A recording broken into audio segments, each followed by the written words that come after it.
Tenemos el gusto de presentarles el tema metalúrgica de los materiales ferrosos. El grupo está conformado por María Camila León, Sandra Milena Pérez, Edgar Tafur, Santiago Bustos, Dayan Montoya y quien les habla, Ingrid Henao. Como contenido de esta presentación, veremos qué es la metalurgia, cuáles son los materiales ferrosos que se utilizan en este proceso, la historia de la fabricación del acero, un video de la fabricación del acero, la definición del acero, qué son fundiciones de hierro, la clasificación de los tratamientos térmicos, de los tratamientos térmicos convencionales, cuáles son los tratamientos isotérmicos, los tratamientos superficiales, cómo está la metalurgia en la actualidad y las empresas que prestan el servicio de metalurgia. La metalurgia es el área industrial que se ocupa de la extracción de los metales y no metales y su posterior refinación a un grado de pureza comercial, para la fabricación de piezas, máquinas y herramientas que se necesitan en la industria y en otros sectores de la economía. Por ejemplo, actividades de fabricación de láminas de acero, planchas para hornos, ingeniería de precisión, construcción de maquinaria eléctrica y fabricación de equipos electrónicos. En la metalurgia los materiales utilizados son múltiples, como por ejemplo de tipo férreo, donde se encuentra hierro fundido que normalmente tiene aleaciones con níquel, cromo, aluminio, carbono, etc. Otro tipo de materiales son los no férreos, donde se encuentra el aluminio, cobre y zinc con sus aleaciones. También están los carburos que tienen aleaciones con tungsteno, tantalio y titanio. Otro tipo de materiales son los plásticos, como por ejemplo las resinas fenólicas de tipo fenol, formaldehído y resorcinol. Las aleaciones ferrosas tienen como elemento mayoritario el hierro y en general son aleaciones fuertes, maleables, de bajo costo y relativamente fáciles de obtener. El hierro es un metal alotrópico, por lo que puede existir en más de una estructura reticular dependiendo fundamentalmente de su temperatura. Es uno de los metales más útiles debido a su gran abundancia en la corteza terrestre, que constituye al 5%. Las aleaciones con contenido de carbono, comprendido entre 0.03 y 1.76%, tienen características bien definidas y se denominan aceros. Esos aceros se clasifican en ferrita, cementita, perlita, entre otros. Materiales ferrosos. Los materiales ferrosos son aquellos cuya composición material es el hierro. Dentro de los materiales ferrosos podemos identificar el acero, que es una aleación de carbono y hierro. Podemos ver que los materiales ferrosos le han dado un gran aporte a la humanidad. De ello lo podemos encontrar en diferentes presentaciones y para la fabricación. A continuación vamos a hablar de los diferentes tipos de hierro que existen, dependiendo de su composición. Por ejemplo, encontramos el hierro puro. El hierro puro tiene una composición del 0.3% de carbono. Una de las características que tiene este material es que se corroe fácilmente y que es muy magnético. También encontramos el acero, que a diferencia del hierro, pues tiene mayor componente de carbono. Oscila entre un 0.3% hasta un 2%. Una de las características que tiene este material es que también se corroe y es magnético. Dentro de sus presentaciones lo podemos encontrar en barras, alambres, láminas, y se utiliza especialmente para la fabricación de edificios, embarcaciones, aviones y en las partes de automotor. Diferentes herramientas también lo podemos usar, herramientas de maquinado. Y por último encontramos las fundiciones. La fundición, a diferencia del hierro y del acero, es que su composición es mayor de carbono. Encontramos un 5% de carbono y es un material muy duro, pero al tiempo lo hace muy frágil y se utiliza especialmente en la fabricación de piezas fundidas como carcasas para bombas, reductores, también para autopartes y para también fabricar motores. A continuación vamos a hablar de la historia de los materiales ferrosos. Antiguamente en la edad de hierro pues veíamos que la elaboración de herramientas a partir de hierro se hacía muy difícil y era muy artesanal. Pero a partir de 1856, cuando Henry Bismarck y el señor Siemens hicieron de posibilitaron fabricación del acero. ¿Cómo? Pues a partir de industrializar todo este proceso. En 1902 comienza la producción y la comercialización del acero. ¿A partir de qué? A partir de un horno eléctrico. ¿Y cómo funciona el horno eléctrico? Prácticamente son 3 electrodos que se introducen en una especie de horno o caldera revenida de ladrillos, y previamente se introduce la chatarra. Cuando ya está la chatarra, los 3 electrodos se le pasa un circuito de energía haciendo arcos sobre este y a su vez derritiendo la chatarra. En 1948 surge otro nuevo proceso que se llama a través del oxígeno básico. ¿En qué consiste? En introducir en todo el horno una lanza interna en el horno, y a su vez emala oxígeno. Y en 1950 pues ya surge otro proceso que se llama el hierro colado, que es prácticamente derretir el acero y a través de diferentes moldes echar el acero líquido para formar diferentes piezas. A continuación veremos un video donde podemos identificar pues cómo se elabora el acero. Trenes, camiones, coches, puentes, barcos, aviones. ¿Qué tienen en común? El acero. ¿En qué más cosas se puede encontrar acero? La respuesta es en todo. Incluso si algo no está hecho de acero, está hecho con algo que sí está hecho con acero. La fabricación de cualquier producto que haya en este planeta está relacionada de alguna forma con el acero. Las edades del hombre se han denominado gracias al bronce y al hierro, y el acero podría nombrar a nuestra era. ¿Cómo se hace un producto sin el que el mundo moderno no puede vivir? ¿Cómo lo hacen? El acero parece algo muy natural y se puede entender que crean que salió de la Tierra con ese aspecto. De hecho, no hay ningún metal natural que se llame así. Para hacerlo es necesario recurrir a una alquimia moderna. Todo empieza con el hierro. El hierro es el ingrediente básico del acero y se puede encontrar en las rocas.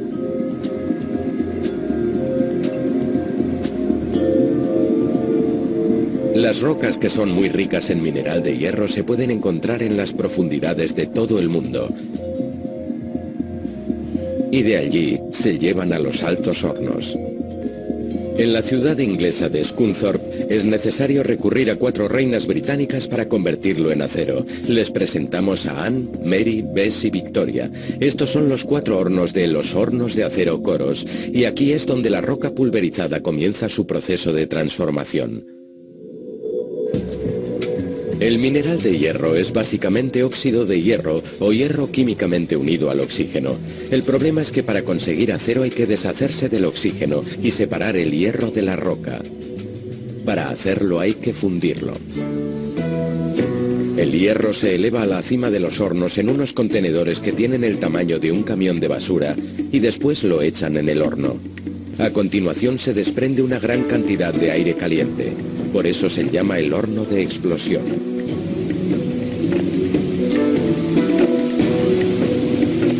La roca se derrite a una temperatura de 2000 grados centígrados. Es increíble pensar que algo que tiene el aspecto de lava era solo hace unas horas rocas sólidas. Ya no es mineral de hierro, ahora es hierro fundido. Desde aquí se echa el hierro a un tren. Por supuesto, no es un tren cualquiera. Lo llaman torpedo. Tienen un aislante especial para poder transportar hierro a 1500 grados centígrados. Cada día se transportan a la planta donde se produce el acero 10.000 toneladas de hierro fundido.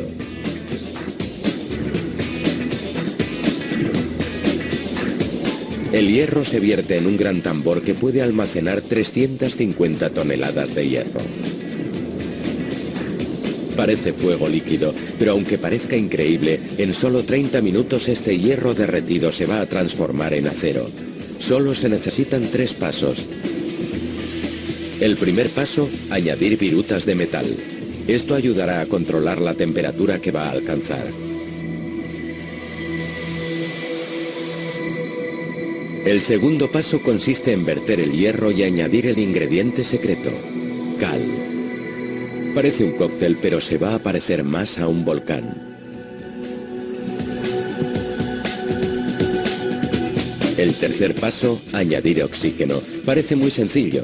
Bueno, lo que está sucediendo en el interior de este contenedor es como convertir el plomo en oro.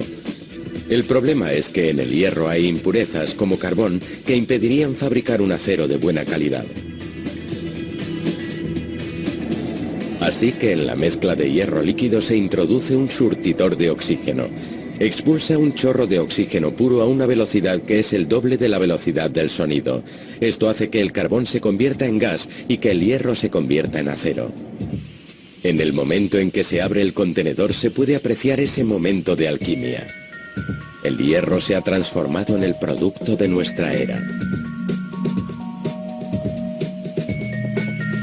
También podemos descubrir las cualidades de la cal. Flotando sobre la superficie están todos los productos de desecho llamados escoria y que la cal ha sacado a flote. Ahora, lo que tenemos burbujeando bajo la superficie es acero de alta calidad. Es la primera vez que se ve salir el acero desde el fondo de la cuchara. Pero es en el siguiente proceso donde el acero fundido gana las propiedades adecuadas para poder desempeñar las funciones que le esperan. Los raíles de tren necesitan barras largas y delgadas de acero. Los pianos y los puentes colgantes necesitan cables finos. Los coches y las lavadoras necesitan placas de metal.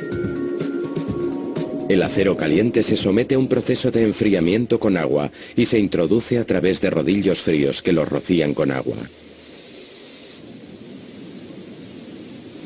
Puede que la capa externa del acero esté dura, pero en su interior sigue siendo acero líquido.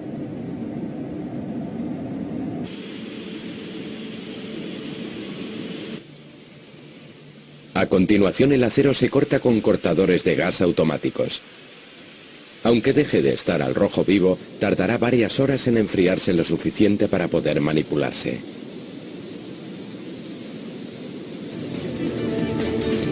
Aunque todavía no se parezcan a objetos de acero que podamos usar, muy pronto lo harán. Está preparado para hacer todos los productos del mundo. El acero tiene sobre sus espaldas una responsabilidad mundial y está dispuesto a asumirla. El acero es una aleación entre hierro y carbono. La proporción de carbono está entre 0,03 y 2%. Para que se convierta de hierro a acero.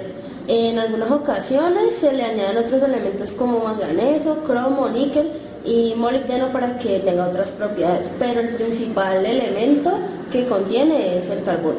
Para producir hierro se deja caer por la parte superior de un gran horno una carga de minerales que se llaman menas, además con coque, piedra y caliza.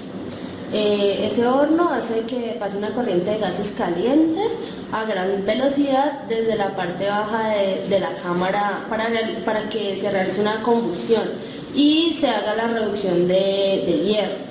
Esa carga desciende desde lo alto del horno hacia la parte baja, alcanzando temperaturas de 3000 grados Fahrenheit y pues hace que se realice la combustión del coque en su proceso de bajada. Entonces el hierro se funde y se va almacenando en la parte de la base del horno. Hay dos tipos de tratamientos térmicos. Están los tratamientos térmicos y los tratamientos termoquímicos. Dentro de los tratamientos convencionales que encontramos dentro de estas clases están para los térmicos el recocido, el temple, el revenido y el normalizado. Dentro de los tratamientos termoquímicos, los tratamientos convencionales son la cementación, la nitruración, la clanuración y la carbonitruración. Los tratamientos térmicos son operaciones de calentamiento y enfriamiento a la que se someten los metales con el objetivo de conferirle a la pieza propiedades requeridas para procesos de transformación posteriores o para su aplicación final. Un proceso de tratamiento térmico puede provocar transformaciones de los constituyentes estructurales sin modificar la composición química promedio del material. Antes del tratamiento térmico debemos tener en cuenta que solo es posible realizar una correcta inspección dimensional de las piezas si éstas están perfectamente limpias. Las piezas que hayan sido mecanizadas deben encontrarse libres de grasa, aceite y otras suciedades antes de ir al temple. Con esto se evita que estas sustancias se quemen sobre las superficies mecanizadas, que se presenten reacciones químicas con la resistencia de los hornos eléctricos o que se den influencias indeseadas en las atmósferas de los hornos. La limpieza de las piezas después del tratamiento térmico es requerida principalmente cuando se trabaja con sales y así se puede evitar cualquier corrosión sobre la superficie de las mismas. Los tratamientos termoquímicos son operaciones de calentamiento y enfriamiento de metales que se complementan con la adición de nuevos elementos en la superficie de las piezas, de manera que se modifica la composición química superficial sin modificar las propiedades en su interior. Esto se realiza con los siguientes objetivos. Primero, mejorar la dureza superficial de las piezas, dejando el núcleo más blando y tenaz. Segundo, aumentar la resistencia al desgaste realizado por el rozamiento de la pieza, además de aumentar el poder lubricante. Tercero, aumentar la resistencia a la fatiga o a la corrosión sin modificar otras propiedades esenciales tales como lo es la ductilidad del material. Tratamientos térmicos convencionales. Entre ellos tenemos el recocido. El propósito del recocido es ablandar el metal.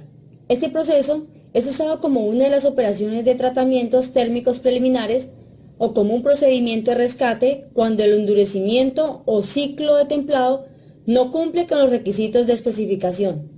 De esta manera hay que empezar de nuevo. Para la cual se hace lo siguiente: calentamiento hasta temperatura de austentización entre 800 y 925 grados centígrados, seguido de un enfriamiento lento. Con ese tratamiento se logra aumentar la elasticidad mientras se disminuye la dureza. También facilita el mecanizado de las piezas al homogeneizar la estructura, afinar el grano y ablandar el material, eliminando así la acritud que produce el trabajo en frío y las tensiones internas. En este momento yo les voy a hablar sobre los tratamientos térmicos convencionales.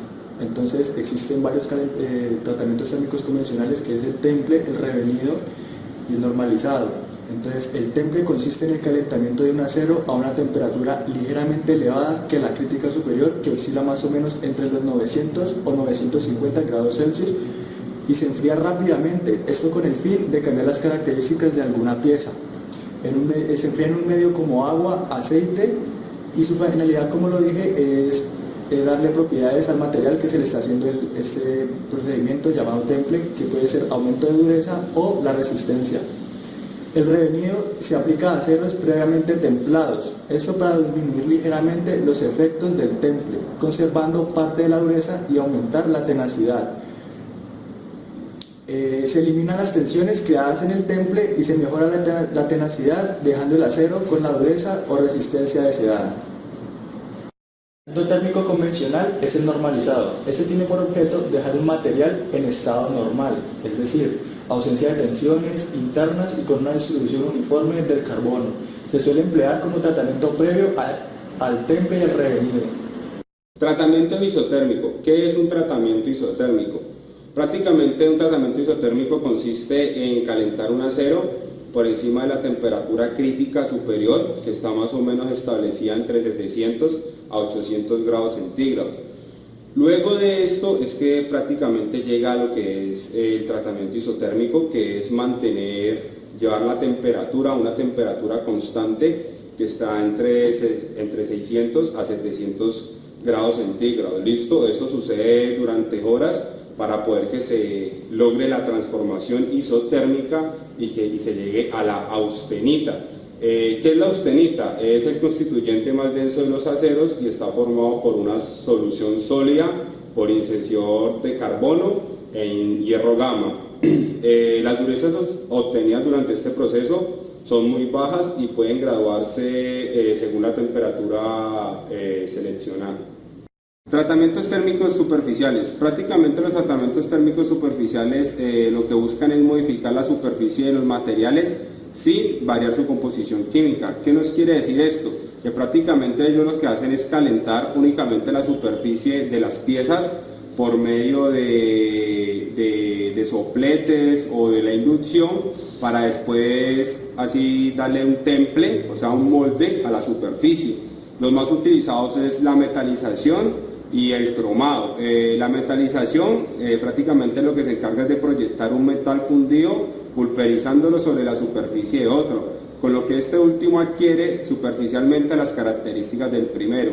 Tiene por objeto proporcionar una protección contra la corrosión y mejorar sus propiedades superficiales.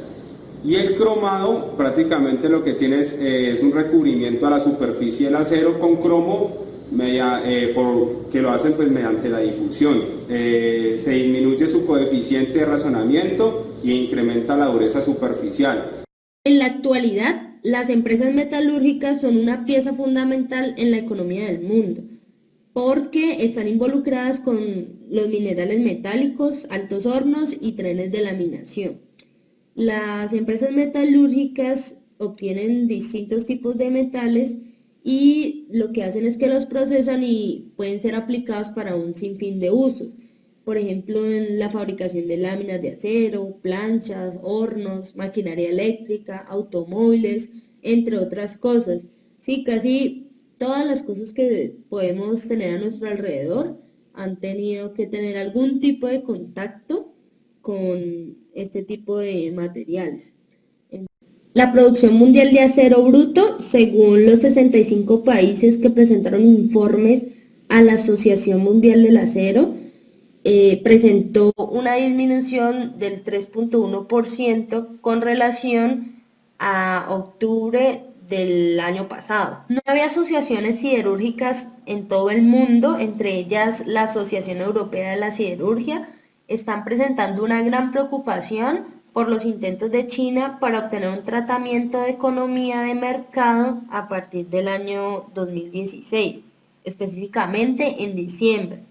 La industria siderúrgica a nivel mundial está sufriendo una crisis de sobrecapacidad y el principal responsable de ella es la siderúrgica de China.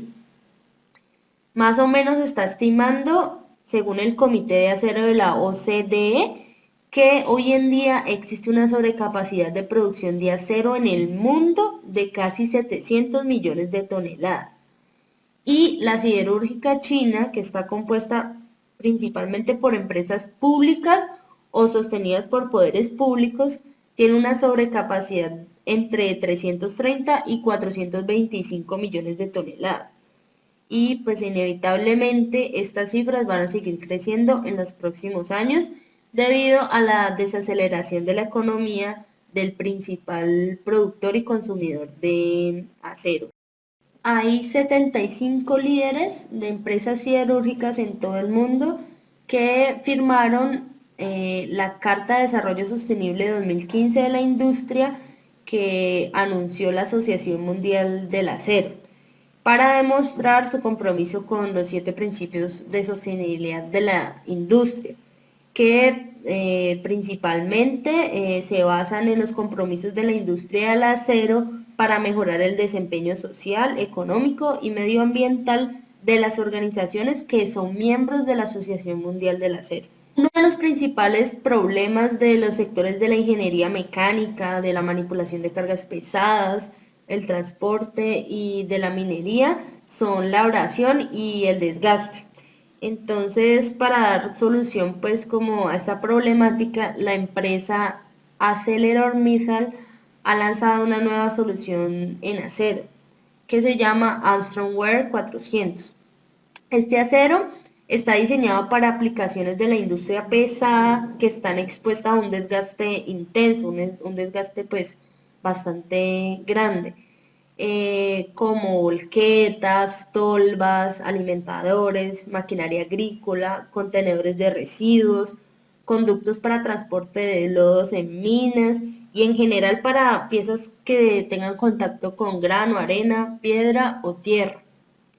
Este acero tiene un alto límite elástico con excepcional resistencia a la abrasión, permitiendo prolongar la vida útil de las máquinas y las piezas en comparación con el uso de aceros de alta resistencia convencionales.